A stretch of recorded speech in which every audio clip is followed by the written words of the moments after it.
پرۆسەی دابشکردنی فۆرمی خۆراکی نوێ لە قەزای خانەقین دەستی پێکرد. ڕۆژانەش لە ناوەندی کولتوری خانەقین هاوڵاتیانی کوردی قەزای خانەقین و دەوروبەری کە ئەوانەی فۆرمی خۆراکیان مادەی ١٤٠ دەتوانن فۆرمەکانیان وەربگرنەوە. لە ڕێگای یەکێتی نیشتمانی کوردستانەوە بە سوپاسەوە و لە ڕێگای پارێزگای دیالەوە جێگر پارێزگای دیالە زۆر سوپاسیانەکەین هاوکارمان بوون کە بتوانین لوجنەی دابشکردنی فۆرمی خۆراکی مادەی ١٤٠ کار ئاسانی بۆ بکرەوە شوێنێکیان بۆ دابین بکەین.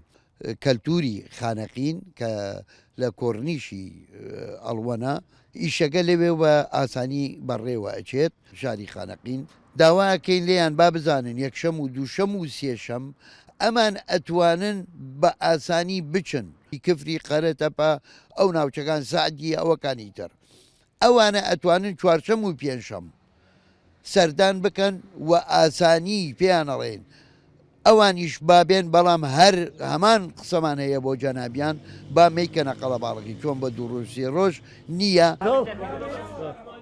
هاوکاتیش ئەو هاوڵاتیانەی کە لە چاوەڕوانی وەرگرتنی فۆرمە نوێەکەدا بوون نیگەرانن لە درەنگڕاییکردنی مامەڵەکانیان.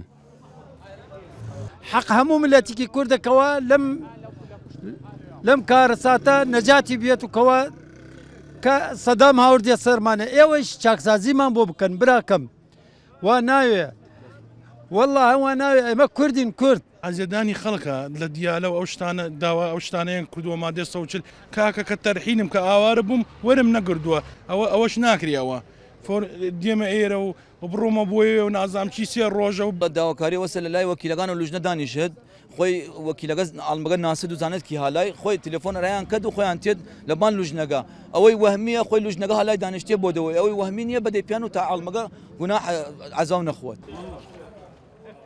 دوای نزیکەی 8 مانگ لە دواکەوتنی پرۆسەی دابشکردنی فۆرمی خۆراک بەسەر خێزانە کوردەکانی سنووری پارێزگای دیالە بە تایبەتی ئەو خێزانانەی کە فۆرمی خۆراکیان مادەی ١40 دەستی پێکرد. شیاوی باسە لەم پرۆسەیەشدا زیاتر لە 12,000 خێزان سوودمەند دەبێت بە تایبەتی ئەو خێزانانەی کە فۆرمی خۆراکیان سنووری مادەی 140.